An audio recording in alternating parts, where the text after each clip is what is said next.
everyone, have a great day. It is Julia Francisco, your reporter for today. Before anything else, I wanted to share a quote from Lewis Thomas, who says that it is in our collective behavior that we are most mysterious. Guess what? Today, we were going to discuss the collective behavior.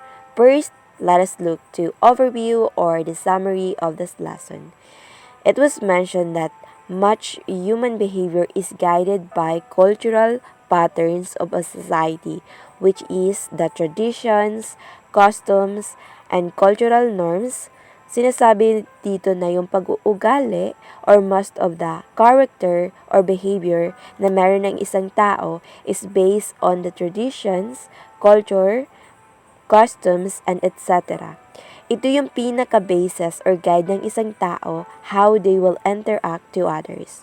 But it also mentioned that not all social behavior are predictable and structured.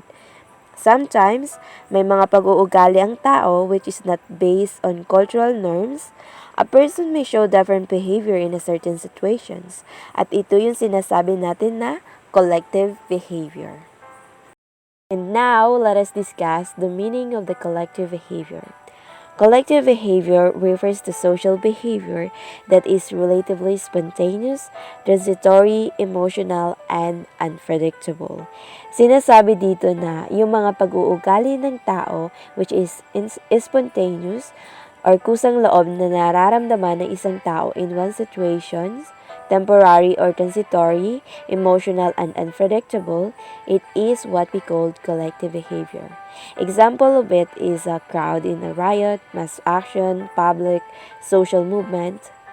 In one scenario, iba-iba yung behavior na ipinapakita ng bawat tao.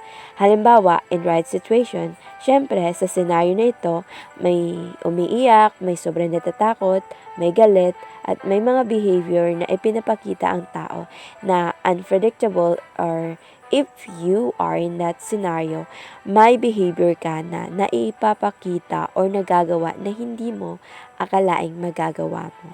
Collective behavior talks about a large number of people that do not conform to established norms. When we say conform, it is obeying rules, standard, or law. Pag sinabing collective behavior, hindi lang ito maliit na grupo ng mga tao, kundi it involves a large number of people na yung behavior nila is not based on cultural norms and they are not establishing norms. Another meaning of collective behavior is that collective behavior is changeable and episodic. Ibig sabihin, nababago. Iba-iba yung behavior na meron tayo in every situation. Halimbawa nito ay kapag emotional tayo, we tend to act differently. Minsan, hindi na natin alam o hindi na tayo conscious kung anong ginagawa natin kapag nagiging emotional na tayo sa mga pangyayari. According to Story 1980, collective behavior is temporary or pansamantala lamang, and it is not guided by shared norms. As I've mentioned a couple of times, collective behavior is not based on cultural norms. Sinasabi itong collective behavior kasi ito yung pag-uugali na nakikita sa grupo ng mga tao in a certain incident or event. Loveland 1985 says that collective behavior is non-routine action by an emotionally aroused gathering of people who face an ambiguous situations. Ambiguous means uncertain. For example, a situation of a small-scale fraternity rumble. So, kapag nakita or nagkabanggaan yung dalawang grupo ng fraternity, for sure, maglalaban-laban ng mga ito. At yung mga tao na involved or present sa incident na iyon, syempre, they are going to be emotional. Pwedeng sobrang matakot and every individual may show different reaction regarding to the situation they encounter in that moment. Collective behavior simply means the way people act in crowds and in societies in situations that we are not used or it is not a normal thing that we experience. How do we determine collective behavior? The following that I am going to mention are the determinants of collective behavior. Number 1, when the existing pattern of social organization is inadequate and irrelevant for coping with challenge of everyday life. Kapag ang isang sitwasyon ay nababago, syempre yung behavior ng tao is nababago din. For example, kapag ang tao ay humarap sa bagay na mahirap at hindi niya kaya at unusual sa everyday challenge na kinakaharap niya, nakakaramdam ang isang tao ng kakaiba at naghahanap ang tao ng solution sa bagay o challenge na unusual sa kanila. So, doon na napo-form ang collective behavior. Number 2, collective behavior also arises when there is an increasing indication that social control is becoming weak in checking on the deviation committed by members. Kapag yung standard ng isang society ay hindi maipaliwanag yung act or yung behavior na naipapakita ng tao sa isang sitwasyon, it is said that it's a collective behavior. Number 3, when the people are faced with a new situation kung saan ang sitwasyon na ito ay hindi pa nila nakakaharap kailanman. Kapag ang mga tao ay humarap sa bagay-bagay or sa bagong sitwasyon, the collective behavior arises kasi yung nafe-feel ng tao is not based on norms. Masasabi natin na iba-iba yung magiging reaksyon ng bawat tao sa bagong situation na yan. And the next was characteristic of group involved in collective behavior. Some of the characteristic of group involved in collective behavior are: number 1, it is composed of relatively large number of people. Katulad ng sinabi ko kanina, di lang ito maliit na grupo ng tao, but it consists a large number of people. Number 2, it is relative anonymity prevails. Anonymity is the condition of being anonymous. In other words, unknown. So, it is unknown behavior. Number 3, it is usually temporary in nature. Hindi pang matagalan. Kadalasan yung collective behavior ay makikita in one certain situation.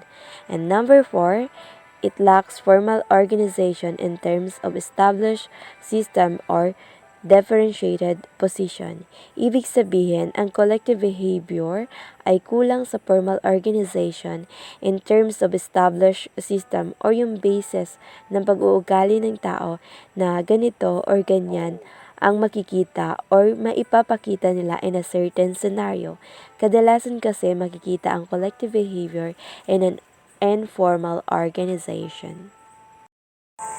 One of the types of collective behavior is crowd. Crowd is a temporary collection of people reacting to same stimulus for a particular period of time. It simply means a people who gather together na panandalian lamang.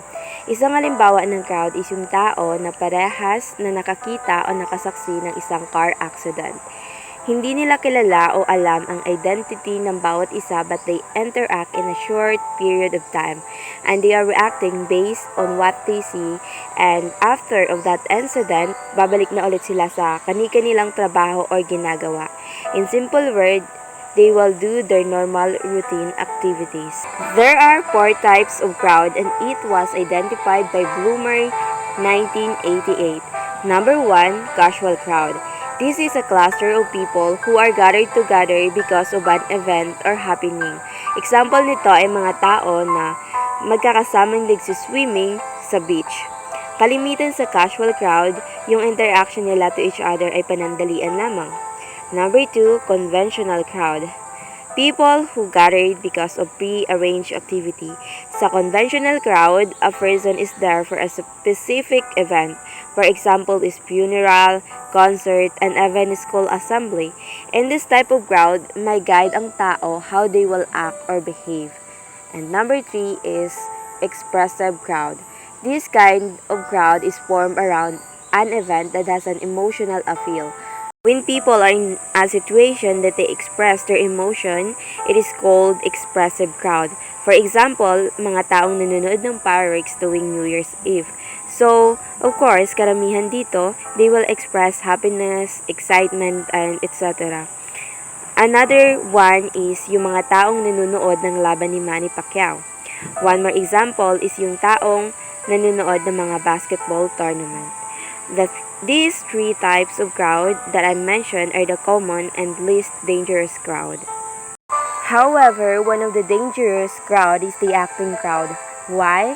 Because in this type of crowd, members are actually involved in the event and they are actively participating to pursue their goals. People in acting crowds often think in right and wrong. And kung ano yung sa palagay nilang tama or pinaniniwalaan nilang tama, iyon ang pinaglalaban nila. There are three forms of acting crowd. Letter A is riot. This refers to the restless, unorganized behavior of crowds whose actions are directed against one another or targets. One of the best example of riot is when gangs or fraternities meet for an encounter, and it will be dangerous to people who's present in that encounter. May mga taong naiipit or nadadamay sa ganitong pangyayari at pwedeng mapahamak because they do dangerous act tulad na lang ng paggamit ng mga patalim, barel at kung ano-ano pa. Letter B is mob. An acting crowd that becomes violent is termed mob, a highly emotional crowd in common pursuit of some violent or destructive goal. Ito yung mga taong ayaw papigil at masyadong excited or emotional and hindi talaga magpapapigil sa gusto nilang gawin. Tulad na lang ng mga taong namimit yung iniidolo nila, yung mga taong magpapa-autograph. Karamihan sa mga taong ito ay gagawin ang lahat kahit na makasakit or makagawa sila ng hindi maganda, basta magawa lang nila yung goal nila o yung gusto nilang mangyari o makuha. Letter C is orgy. This is rabble crowd which transgresses normal mores. Ito naman yung uri ng tao na nagwawala. Example is yung taong sobrang naglalasing. Sa pamamagitan ng paglalasing, ibinubuhos nila yung emotion na nararamdaman nila. And it could be dangerous too dahil pag nagwawala ang isang tao or ang isang lasing, pwede silang makapanakit ng kapwa. Thank you for watching and listening to my report. I may not be good as any reporter, but I hope that you guys understand something about the topic. Good day, everyone. My report is all about explanation for crowd behavior. Well, let me discuss the explanation for crowd behavior. There are three behavior has been explained in a virus way. Here are some of the theories that explain crowd behavior. Contingent theory, Gustav Le Bon, 1968. He is a French thinker. He believed that when people are in a crowd, a collective consciousness emerges. For my understanding, they talk about the behavior of human beings. People in crowd act emotionally and irrationally because they come under the influence of the crowds. Number 2, convergence theory. Ito yung mga taong ipinapakita nila yung totoong ugaling meron sila, yung hindi pakitang tao lamang. Example is yung mga may kagalit ka tapos hindi ka makahingi ng isang sermon lang kasi nga may mataas kang pride. So, doon pumapasok ang frustration. You're frustrated too much because of your too much thinker. Number 3, emergent norm theory.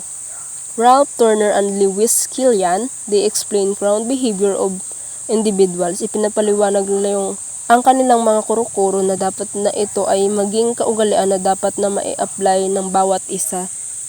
Letter B, hysteria and panic. Hysteria is when someone that is unmanageable. Ito rin ang paraan na madalas na ginagamit para ilarawan ang isang tao na hindi makontrol ang damdamin.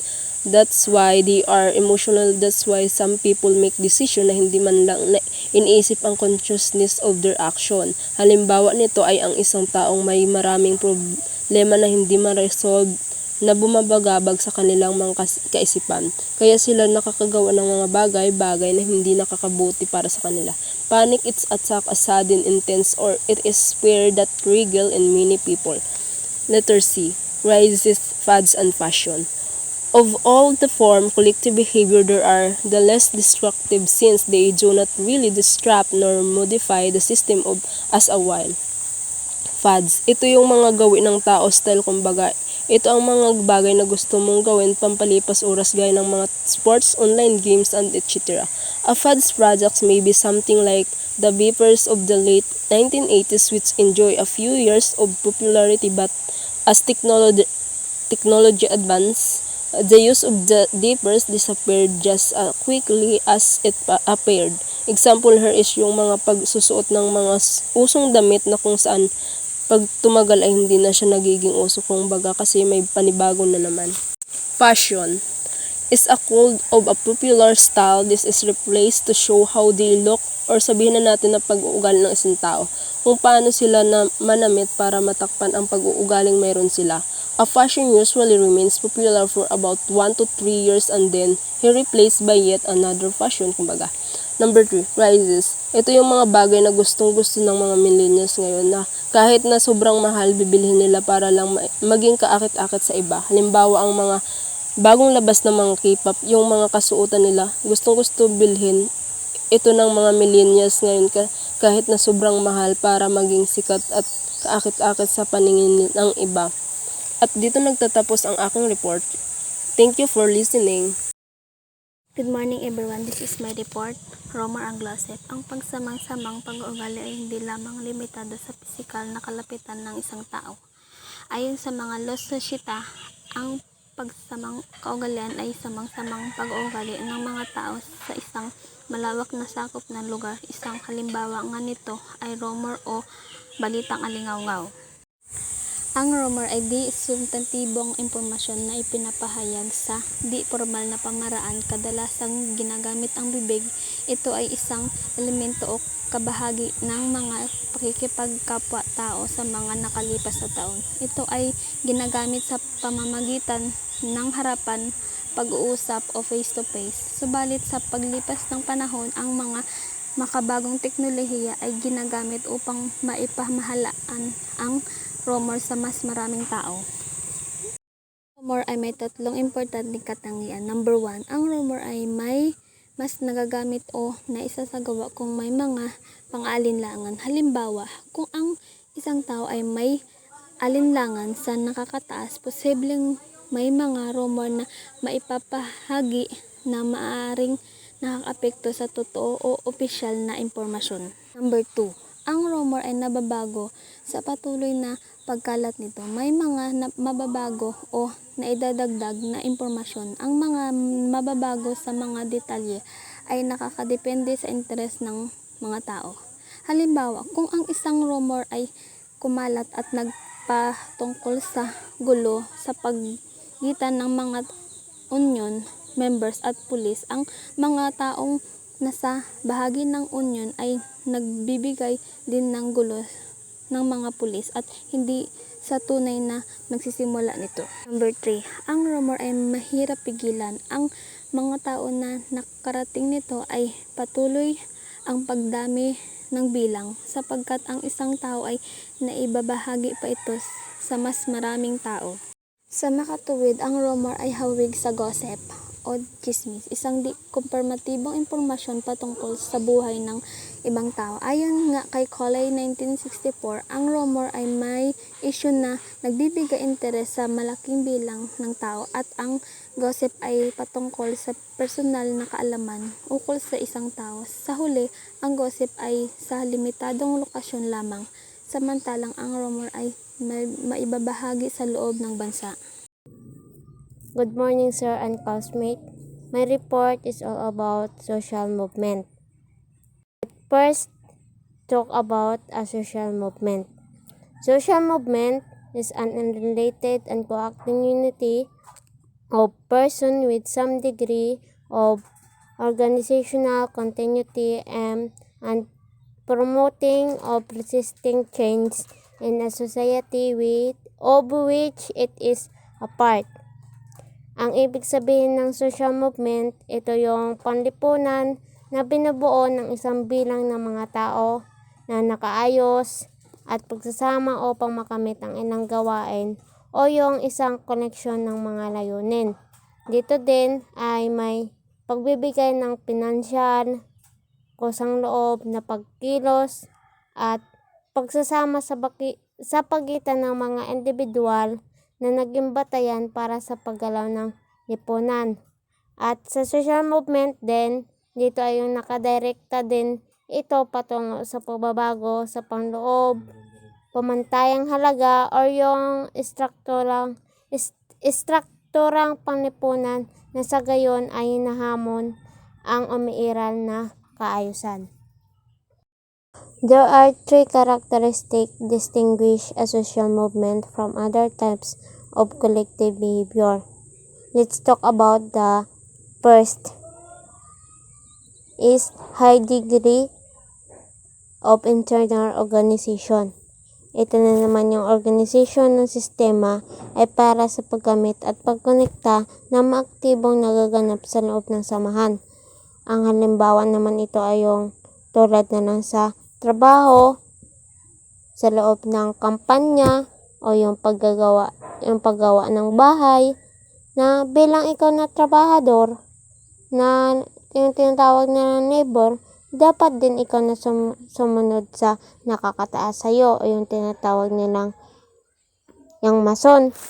Para din maayos din yung samahan nyo sa loob ng trabaho. Para wala ng samaang loob. Kailangan mo ding sumunod sa kanila kasi ikaw ay bilang na libor lang, ikaw yung sinasabi nilang utusan. Kasi labor ka.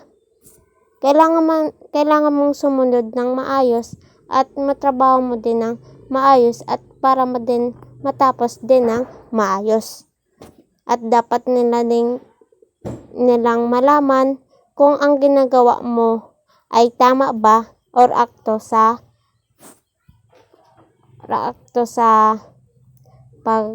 paggawa ng bahay, yung tama ba sa may-ari. The second is typically longer duration. Ito ay yung pagtagal ng isang sukatan o yung pagiging sensitibo ng presyo. Halimbawa na lang sa utang na may pagbabago sa mga rate at interest. Siyempre, lahat naman siguro ng utang may interest. Maliban na lang kung yung inutangan mo ay kamag-anak mo o yung kakilala mo, siguradong hindi ka bibigyan ng interest sa utang mo. Gayunpaman, ito ay may sukat na taon o yung hangganan ng bayaran na dapat mong bayaran. Siyempre, kung sa utang mo ay sukatan nila ay 1 taon lang, tapos hindi mo man na umabot ng 1 taon, tapos kurang pa yung binayaran mo, sigurado na tataas at tataas na naman yung interest ng utang mo. At dito din ay yung sa utang mo, kunyari mabagal ka magbayad, malamang lumalaki at tumataas yung babayaran mo. Pariya lang doon sa inutangan mo dahil lang sa interest.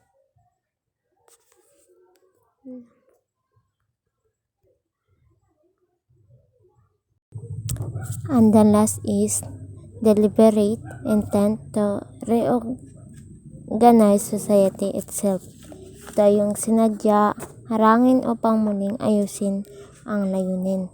Ang ibig sabihin naman nito ay ang lahat ng mga lipunan ay nakaayos sa paligid ng hindi pantay ay paghahati ng paggawa at ang desisyon.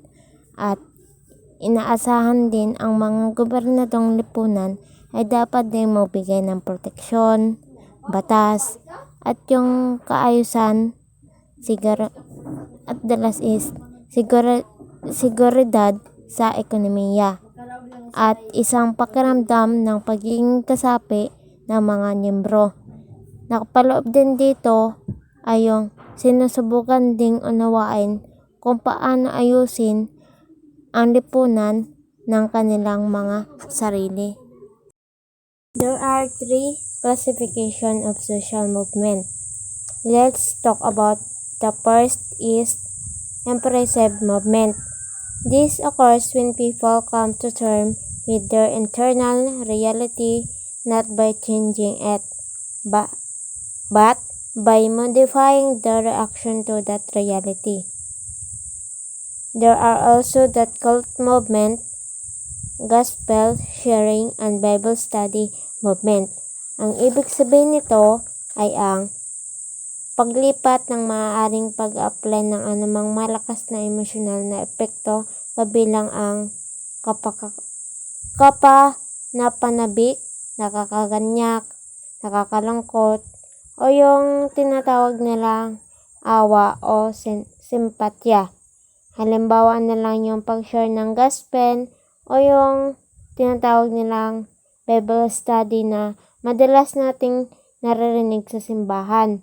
Na pag sinabi ng pari or pastor na may Bible study, nakatatak sa ating isipan na pwede tayo mag-share ng verse na galing sa Bible, pwede din tayo mag-share or yung tinatawag nilang testimony na tungkol sa ating buhay na pwede natin isabi sa kanila kung ano talaga ang nangyayari sa ating buhay or kung paano natin ito malalagpasan.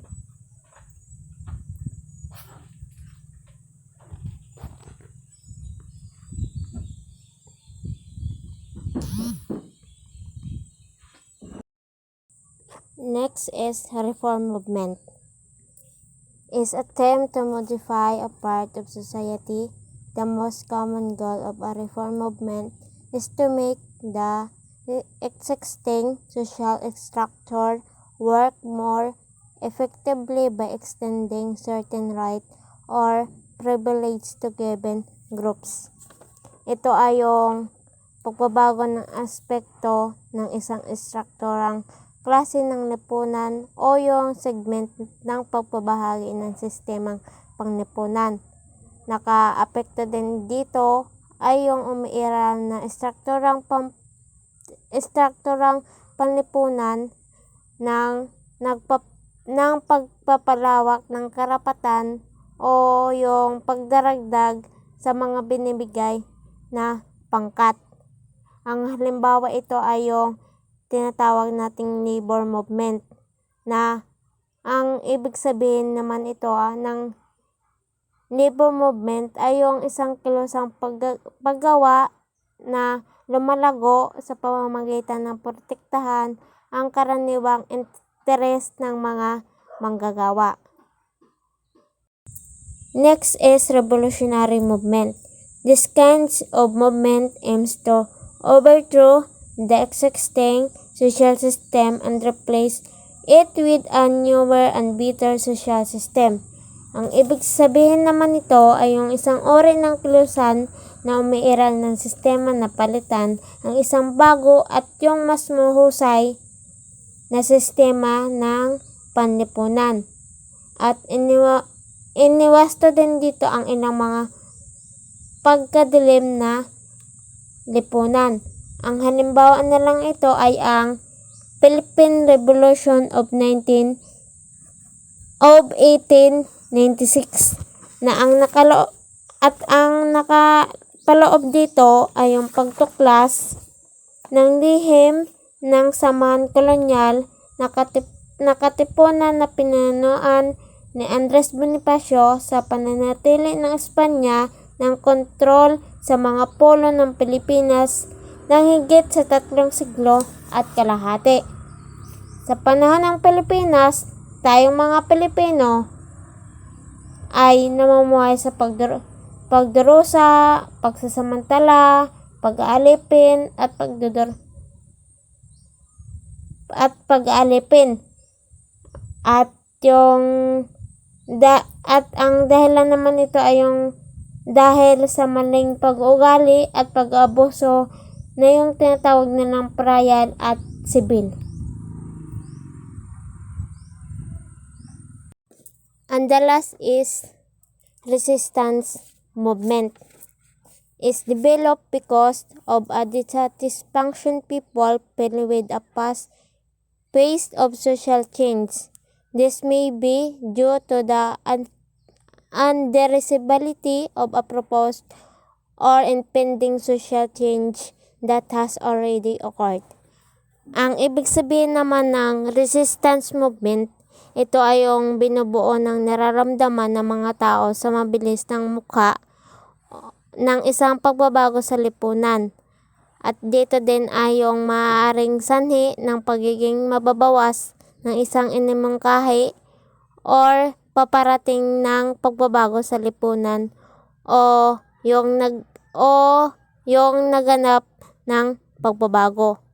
Ang halimbawa naman dito ay yung pro-life Philippines movement na ang ibig sabihin naman ay yung paniniwalang ang sanggol ay dapat isilang at mabuhay kahit anong mangyari. Siyempre, oo naman, bilang tayo ay nakatira sa isang konserbatibong bansa, karamihan ay naniniwala na ang sanggol ay may karapatan, ipinanganak at mabuhay.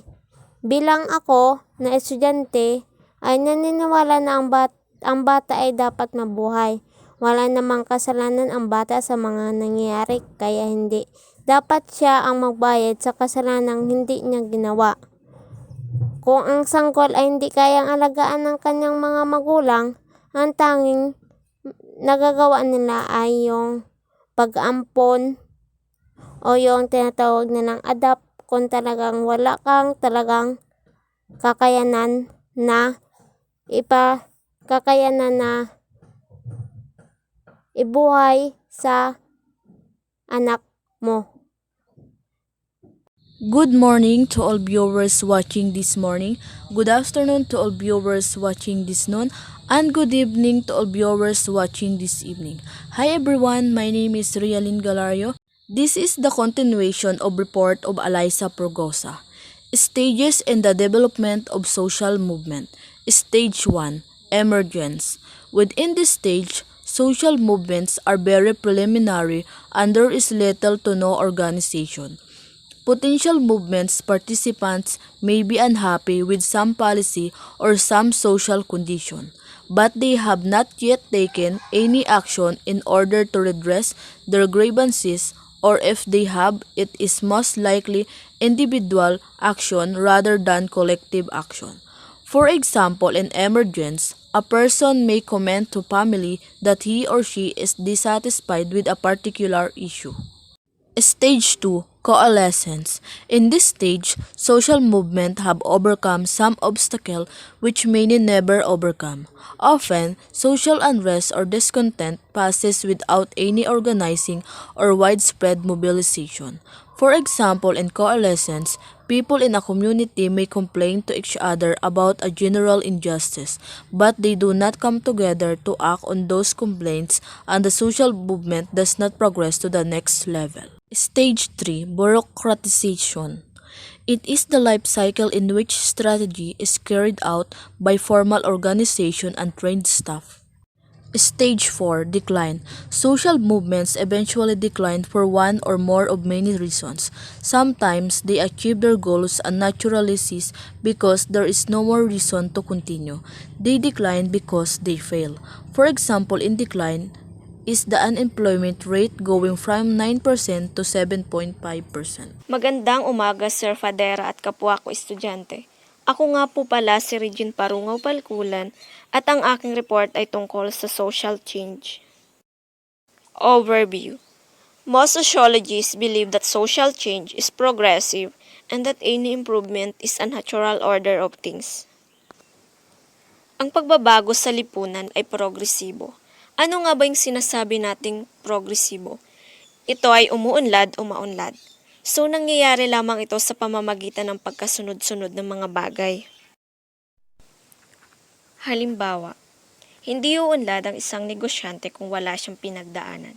Ito ay ang mga hakbang mula sa ibaba patungo sa taas. So, hindi nakatuon ang kanyang mindset sa baba kundi ito ay progresibo. Next. A few others argue that social change is not always progressive but can be retrogressive depending on its cause or causes. Ang pagbabago sa lipunan ay hindi lamang laging progresibo dahil ito ay maaaring maging retrogresibo. Ano nga ba yung sinasabi nating retrogresibo? ito ay pabagsak. So, sa negosyo ang ating pag-uusapan, ito ay pagkalugi. Ngunit ang pagbabago sa lipunan ay hindi lamang nangyayari ng walang rason, pagkos ito ay may dahilan o sanhi. Halimbawa na lamang dito ay ang isang negosyante ay nalugi. So, pag sinabi nating nalugi, hindi natin masasabi na nalugi ito sa walang dahilan. So, maaari na ito ay nabankrupt o kaya ay nawalan siya ng pera. So, yun yung sinasabi nating retrogressive na nangyayari ng may dahilan. Social change is the transformation of a group, organization, community, or society from one form to another. Ang pagbabago sa lipunan ay nakakaapekto din sa pangkat, pamayanan, samahan o lipunan upang magkaroon din ito ng pagbabago. Ito ay nagsisimula mula sa isa hanggang ito ay dumami. Halimbawa na lamang dito ay ang sakit na COVID-19 na problema ng buong mundo. So, paano natin masasabi na siya ay isang halimbawa sapagkat mula na dumating ito sa ating bansa, nagkaroon ng pagbabago sa ating lipunan. Hindi lamang sa ating lipunan sapagkat ito ay nakakaapekto sa pangkat, pamayanan, samahan o lipunan. The different stages in societal progress naturally bring about corresponding lifestyles, attitudes, and value-oriented ways of living. Ang pagbabago ng lipunan sa iba't ibang yugto ay nagdudulot ng katumbas sa pamumuhay, ugali at paraan ng pamumuhay na nakatuon sa halaga ng bawat tao. Halimbawa na lamang dito ay ang iba't ibang paraan kung bakit umunlad ang isang pamayanan. So, halimbawa nito ay dahil sa pagiging sipag at tiyaga ng isang namumuno o kaya dahil sa pangungurakot o kaya pagnanakaw, lahat ng ito at ang iba pa ay magkakaroon ng apekto sa pamumuhay, ugali at paraan ng pamumuhay ng mga tao. Dahil sangkot sila dun nakatira sila dun sa pamayanang yun. Kaya naapektuhan sila.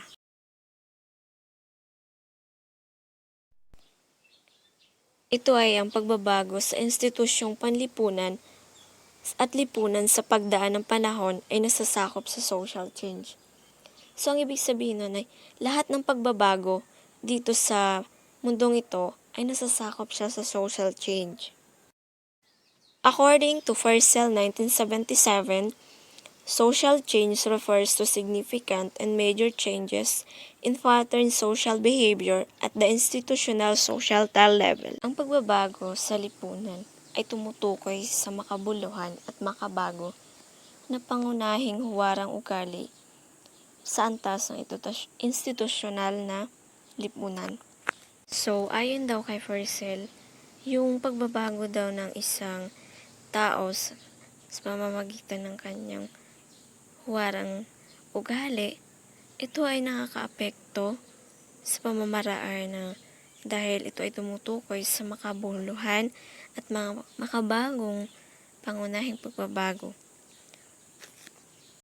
Number 3, according to Masiones 2002, defines social change as the transformation of culture and social institution over time.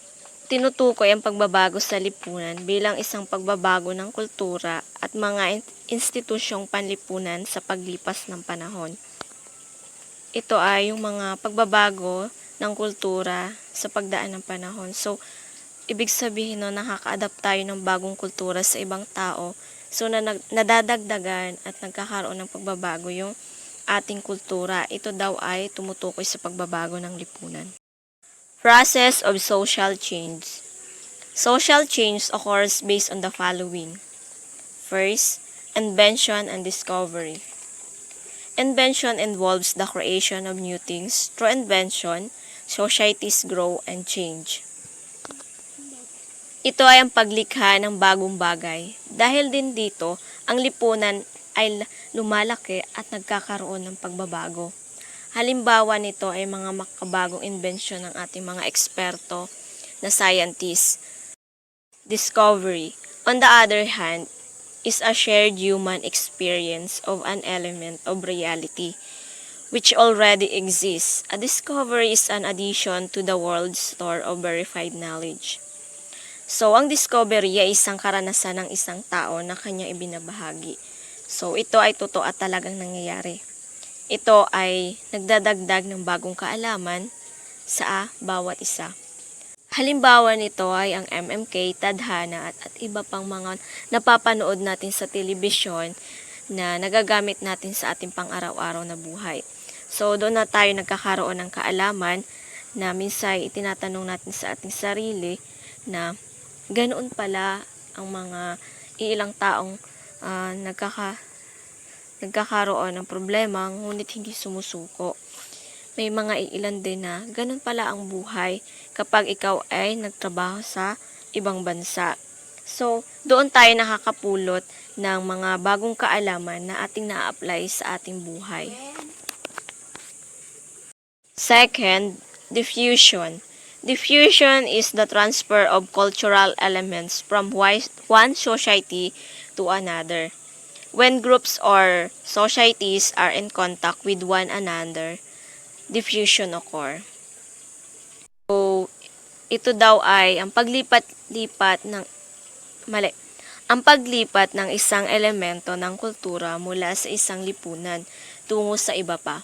Kapag ang isang grupo ay nakipag-ugnayan sa isa't isa, dito nagkakaroon ng diffusion. It can occur indirectly through the mass media or directly when groups of people are in physical contact with one another. Modernity. It is the key concept in study of social change. So, ito daw yung pangunahang konsepto sa pagbabago ng lipunan. Siya yung need or siya yung pinakakailangan. Doon nakafocus yung social change sa modernity. Second, it involves patterns of social life linked to industrialization. So, dito nasasangkot yung pattern ng buhay ng lipunan. Ito ay nakalink sa industrialization. Third, is the process of social change initiated by industrialization. So, dito nagsisimula ang proseso ng pagbabago sa lipunan. Ito ay nagsisimula sa industrialization.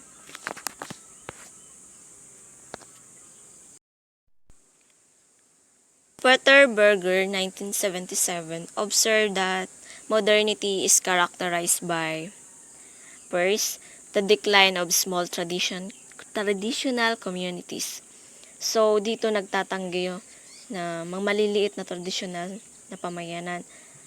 So, second, expansion of personal choice. So, dito napapalawak yung pagkakaroon natin ng malawakang pagdesisyon. So, hindi naman kasi agad-agad nagdesisyon ang tao. Kailangan talaga natin pag-isipan.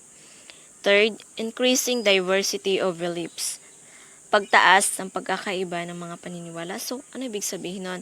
Ito yung paniniwala ng isang tao, hindi baga siya naka-mindset lang sa isang mababang level. So, parang kailangan talaga itong tumaas. So, hindi naman sa kailangan. So, nagkakaroon ito ng pagbabago kasi nakaka-adapt tayo o nagkakaroon tayo ng makabagong kaalaman sa mga taong nakapaligid sa atin. Number 4, future orientation and growing awareness of time. So, ito yung hinaharap at lumalaking kamalayan ng oras. So, nagkakaroon tayo ng kaalaman sa bawat oras na na-spend natin dito sa mundong ito. So, nagkakaroon tayo ng kaalaman para kung saan natin i-google o saan natin gagamitin ang bawat oras. Ito lamang po. Thank you for listening and God bless.